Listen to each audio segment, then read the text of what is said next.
Hello again, I'm Tax Attorney Larry Heinkel, and I've been fighting the IRS since 1983.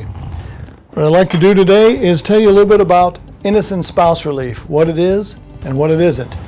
The most common one is when an audit assessment comes up after an audit. So let's say husband and wife been married a long time, and let's say the husband has his own business. They get audited, and maybe the husband didn't report all his income or took some bogus deductions, and there's a liability. Now, as long as it's going to get paid, who cares?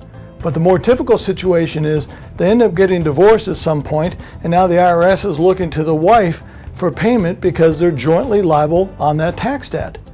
Can she get relief as an innocent spouse? A lot of factors go into that as to whether she knew or should have known. Very factual determination there. The other one, though, is from a tax return.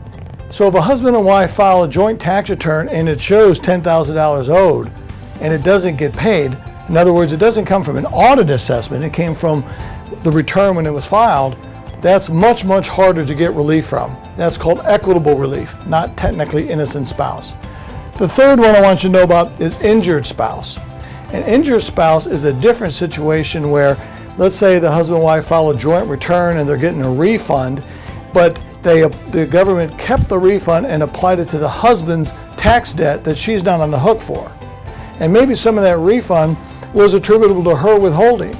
By filing an injured spouse form, she'll get her refund back. So if you have questions about innocent spouse and injured spouse, and maybe you'd like to know what other options might be available to you, either give us a call or fill out that contact form. Schedule a game plan.